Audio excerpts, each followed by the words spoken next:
नमस्ते बच्चों, क्या हाल चाल है? कैसी हो गई प्रिपरेशन? सब बढ़िया हो गया? देखो 2.5 दिन का मैंने आपको पूरा कंप्लीट टाइम टेबल दिया था।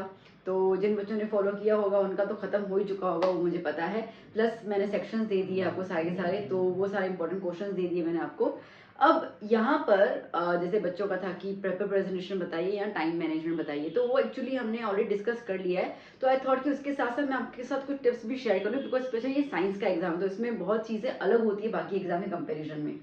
तो पहले तो हम टाइम मैनेजमेंट की बात करते हैं। टाइम मैनेजमेंट जो मैंने आपको एसएस में बताया था ना बेटा, वही सेम यहाँ पे फॉलो करूंगी, ठीक है। अब पहले सेक्शन ए स्टार्ट कीजिएगा, देन सेक्शन डी, फिर बी और सी में से आपको जो चूज लगता है जिसमें आपको बहुत ज्यादा क्वेश्चंस अच्छे से आते हैं, पहले उसको सॉल्व कर लीजिएगा, ठीक है। अच्छा, एक एडवाइस देना चाहूंगी मैं आपको, जो आपके साथ एसएसटी में हुआ, ठीक है। तो एसएसटी में बेटा आप सब लोग क्यों पैनिक हो गए? क्योंकि आपने सेक्शन भी देखा, आपको टाइम मिला रीडिंग टाइम, हमने उसमें सेक्शन भी देखा और सेक्शन में 3-4 क्वेश्चन आपको समझ ही नहीं आए, ठीक है। तो इसके लिए आप इतने पैनिक हो गए, इतने पैनिक हो गए कि जो सेक्शन सी और डी आपको पूरा का पूरा आ रहा था ना, मुझे पता है क्योंकि जिन बच्चों ने मेरा वीडियो देखा उनको वो सारे क्वेश्चंस कवर हो गए थे, ठीक है। तो वो वाले पूरा का पूरा आपको सी और डी आ रहा था, बट वो बी में कुछ 2-3 क्वेश्चन आपको नहीं आ रहे थे, जिसकी वजह से आपने पूरे पेपर में ये बोल दिया कि पूरा पेपर खराब हो गया या हमसे उतना अच्छा नहीं हुआ। तो कभी भी बेटा, ठीक है, कभी भी ऐसा हो ना, तो जैसे मुझे जैसे पता है कि मे बी स्कूल्स में अभी रीडिंग टाइम नहीं देते, वो कहते हैं पेपर शुरू कर दो। अगर शुरू करने को बोलते तो शुरू कर ही दो, फिर पेपर रीड करने की जरूरत नहीं है। बिकॉज एक्चुअली पर्सनली मैं बोलूँ ना तो आई हेट पेपर रीडिंग, मुझे पसंद ही नहीं है। स्टार्टिंग में कि कोई भी क्वेश्चन नहीं आता ना, तो वो स्ट्रेस में पूरे 3 घंटे जो बर्बाद हो जाते हैं कि मुझे वो क्वेश्चन नहीं आया, ठीक है। तो इसके लिए मैं अभी आपसे फिर से रिक्वेस्ट करूंगी, अगर आपके स्कूल में देते हैं कि नहीं आपको 10 मिनट रीड करना ही है, तो सिंपल से आपने जो जो किया है ना वो आप टिक कर लीजिए कि ये क्वेश्चन अटेम्प्ट करना है। जो नहीं आ रहा है उसके बारे में इतना पैनिक होना ही मत, क्यों? क्योंकि उसके बारे में पैनिक हो गया ना, तो जो आपको आता है ना आप उसमें भी गड़बड़ करके आओगे। तो प्लीज बेटा वो चीज को थोड़ा सा माइंड को काम करो, ठीक है, थोड़ा ठंडा रखो। मुझे पता है एग्जाम टाइम में बहुत ज्यादा स्ट्रेस हो जाता है, थोड़ा सा खुद को काम रखो। जो चीजें आती है पहले उसको बहुत सुंदर तरीके से प्रेजेंट कर लो, बहुत सुंदर तरीके से प्रेजेंट कर लो।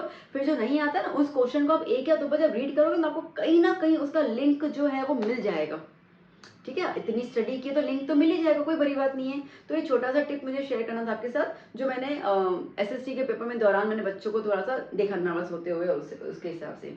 तो ये एक पॉइंट था, ठीक है। तो टाइम मैनेजमेंट जो एसएसटी का है वही कर रही हूँ। पेपर लिखने का तरीका तो मैंने आपको एसएसटी में बता दिया था, तो वही चीज आएगी इसके अंदर। अब एसएसटी में और इसमें डिफरेंस क्या है? तो इसमें है आपके पास साइंस में डायग्राम्स, साइंस में रिएक्शंस और साइंस में न्यूमेरिकल्स, ठीक है। अब बेटा देखो, मैं आपको एक सिंपल चीज बताऊं, साइंस में है ना, पहली बात तो कभी भी लेंथी आंसर नहीं लिखा जाता है, ठीक है। हमने जो एसएस में लिखा ना धड़ धड़ धड़ धड़, साइंस में नहीं हुआ, ठीक है। साइंस में आपका answer ditto point two point होना चाहिए, याद कर लेना। जो पूछा है सटाक वही आंसर होना चाहिए, उसके अलावा कुछ नहीं। साइंस में जब आप आंसर लिखते हो, ठीक है, तो जैसे समझो कि एक क्वेश्चन था, मैंने ही शायद आपको क्वेश्चन दिया हुआ है, दैट नेम अ मेटल, ठीक है, name a metal which burn with the dazzling white light. Okay, तो आपका आंसर है और आप लिखोगे यहाँ पे फर्स्ट में, ओके, द मेटल, समझो यहाँ name the x metal, x आपको दिया हुआ है सिंबल, तो आप लिखोगे एक्स मैग्नीशियम Mg, ठीक है। ये आपका इसका ए आंसर आ गया। बी में कहा गया था कि give the chemical equation reaction, ठीक है, when it reacts with oxygen, तो आप लिखोगे यहाँ पर Mg plus O2 gives MgO, okay. यहाँ बैलेंसिंग कर लेंगे, सीधी सी बात है। और इसके नीचे भी लिख देना, इसके नीचे लिख देना कौन सा कंपाउंड बना, मैग्नीशियम ऑक्साइड कंपाउंड बना, ठीक है, ये मैग्नीशियम। तो इस तरीके से आपको पूरा प्रेजेंट करना है। अब जो अंडरलाइन करनी है, अब इसको तो अंडरलाइन नहीं करोगे, बट ये है कि जैसे आपने बताया कि वो मेटल का नाम मैग्नीशियम है, तो लिटरली आप उसको अच्छे से अंडरलाइन कर लेना, ठीक है। इसके अंदर देखो केमिस्ट्री आपको मार्क्स स्कोर करना है ना बेटा, रिएक्शंस पे ध्यान दो। लिटरली रिएक्शंस इतनी सुंदर तरीके से करके जाओ ना कि आपको हर मुंह जबानी रिएक्शन याद होनी चाहिए, रिएक्शंस करके जाओ, आपका बहुत सही तरीके से पेपर केमिस्ट्री का जाएगा। बायोलॉजी की बात कर रही हूँ मैं बेटा, तो बायोलॉजी में डायग्राम्स की प्रैक्टिस करो, बहुत अच्छे से प्रैक्टिस करो डायग्राम्स की, क्योंकि जितना सुंदर तरीके से डायग्राम रिप्रेजेंट करोगे ना उतना आपको मार्क्स मिलेंगे। अच्छा, एक और चीज मुझे बताने में भूल नहीं जाऊँ, मैं भूल जाती हूँ, ठीक है। आप, मुझे ऐसा लग रहा है, इट्स माई पर्सनल फीलिंग, जब मैंने सैम्पल पेपर देखा है इसका गुजरात बोर्ड का, तो उन्होंने ना वो हार्ट को लेके कुछ क्वेश्चंस दिए हुए हैं। दैट मीन्स कि देयर आर चांसेस कि आपको कोई ना कोई फिगर दिया जाए और पिक्चर बेस्ड क्वेश्चन पूछे, हो सकता है ना, जैसे कि आपको समझो कि ह्यूमन डाइजेस्ट सिस्टम का पूरा फिगर दिया हुआ है, ठीक है, और उसके अंदर 2-3 लाइनें खींची हुई है, कह रहे हैं कि इसको लेबलिंग कर लो, मतलब वो बताओ ए बी सी क्या है, तो आपको उसे उसके नाम बताने हैं और कहेंगे कि उसके फंक्शन बता दो। ऐसे क्वेश्चन आएगा ये, मतलब मुझे लग रहा है आएगा ऐसा क्वेश्चन, ठीक है। तो इसके लिए आप जब बायो लर्न कर रहे हो तो प्लीज लेबलिंग अच्छे से देख लेना। जब आप प्रैक्टिस करोगे डायग्राम की, जो आपने ऑलरेडी आई थिंक बहुत पहले कर ली थी, मैंने आपको बता दिया था, तो आप उसको जब प्रैक्टिस करोगे आपको लेबलिंग दिमाग में होगी, तो जैसे आप आंसर रीड करते हो तो इसके लिए उनके रूल्स, उनके इंपॉर्टेंस, ये सब चीजें करके जाना, इसमें ही आपका बायो जो है वो पकड़ में आ जाएगा। बात करते हैं केमिस्ट्री की, तो केमिस्ट्री में जो चैप्टर्स हैं, ठीक है, उसके अंदर आप रिएक्शन, इसमें जो डायग्राम्स ड्रॉ करने वगैरह वो आप देख लेना, सर्किट्स ही होता है, बाकी तो कुछ खास है नहीं इसके अंदर। अच्छा, एक और चीज़ मुझे बतानी है, बहुत सारे बच्चे बोल रहे हैं कि न्यूमेरिकल्स करवाइए, न्यूमेरिकल्स करवाइए। देखो बेटा, मैं जब तुम्हारा पेपर देख रही हूँ ना, मैं आपका टाइम नहीं वेस्ट करना चाह रही हूँ, इसके लिए मैं पॉइंट्स पे आ रही हूँ, ठीक है। जैसे मेरे पास अभी एक पेपर है ये वाला, तो पेपर के अंदर अगर सेक्शन ए में आपको एक आध न्यूमेरिकल पूछा गया है, तो सेक्शन ए में तो बहुत छोटे वाले न्यूमेरिकल आएंगे जो अपन ने प्रैक्टिस भी की है, पावर वाले आ गए, ठीक है, पावर और फोकल लेंथ वाले आ गए, या तो फिर simple current is equals to I Q वाले, I is equals to Q T वाले आ गए, तो छोटे छोटे से आएंगे, ठीक है। तो छोटे छोटे तो आप आराम से कर लोगे, बिकॉज आपको फॉर्मुला तो लर्न होंगी, और नहीं तो अगर आपने वो वीडियो देखे तो उनके साथ ही कनेक्शन में आपको क्वेश्चंस मिल जाएंगे, ठीक है, तो उसमें आपको इतना पैनिक होने की जरूरत नहीं है। अब अगर मैं सेक्शन बी में देखती हूँ यहाँ पर, तो सेक्शन बी में मुझे इस एक पेपर है मेरे पास, उसके अंदर एक मेरे को न्यूमेरिकल नजर आ रहा है, वो भी छोटा वाला, और एक न्यूमेरिकल नजर आ रहा है, ठीक है।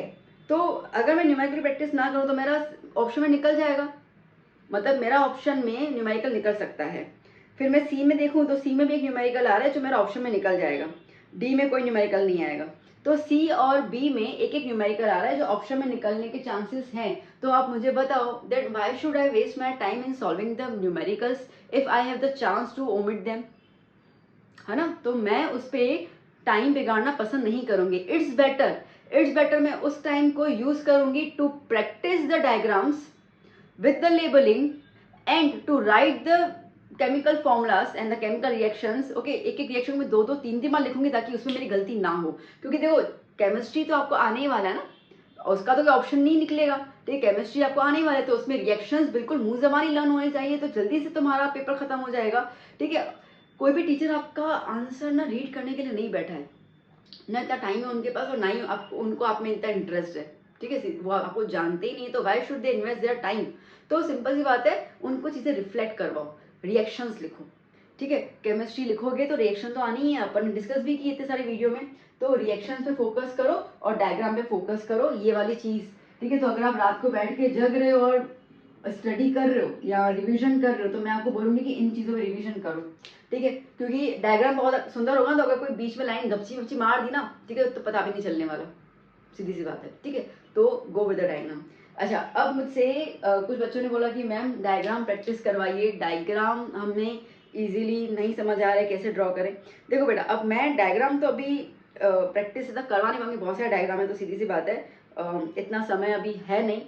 तो एक प्यारा सा चैनल मैंने देखा है जो बहुत सुंदर तरीके से डायग्राम्स प्रैक्टिस करवाते हैं, मतलब डायग्राम का ये एपी ड्राइंग करके उसका नाम है, मैं लिख देती हूँ यहाँ पे एपी ड्राइंग, ठीक। मैं किसी को प्रमोट नहीं करी, उनके उनके मेरे से ज्यादा है, कितने 7.5 मिलियन सब्सक्राइबर्स हैं, क्या बात कर रहे हो, ठीक है। एपी ड्राइंग ये उनके चैनल का नाम है, ओके। और इतना शॉर्ट तरीके से उन्होंने हार्ट, नेफ्रॉन, किडनी, न्यूरॉन ये सब बनाना सिखाया है ना, कि बच्चे को मतलब उनके साथ एक बार ड्रॉ करोगे, दूसरी बार खुद ड्रॉ करोगे तो प्रैक्टिस हो जाएगी। तो कोई भी आपको डायग्राम में डाउट है तो आई थिंक आपके लिए ये चैनल बेस्ट रहेगा, ठीक है। तो आप ये वाले चैनल पे डायग्राम्स की प्रैक्टिस कर लीजिए, ओके, डायग्राम्स की प्रैक्टिस इसके साथ कर लीजिए। लेबलिंग, अच्छा वो शायद हिंदी में बोलते हैं, एक दो मैंने देखे थे, ठीक है। तो क्या, हमें तो कोई फर्क पड़ता नहीं है, हमें तो बस डायग्राम देखना है, बाकी लेबलिंग तो अपने टेक्स्ट बुक में है ही, तो वैसे कर लोगे, ठीक है। तो उन्होंने ऑलमोस्ट सब कुछ कवर किया ही है, तो ये वाले पे आप डायग्राम प्रैक्टिस कर लेना।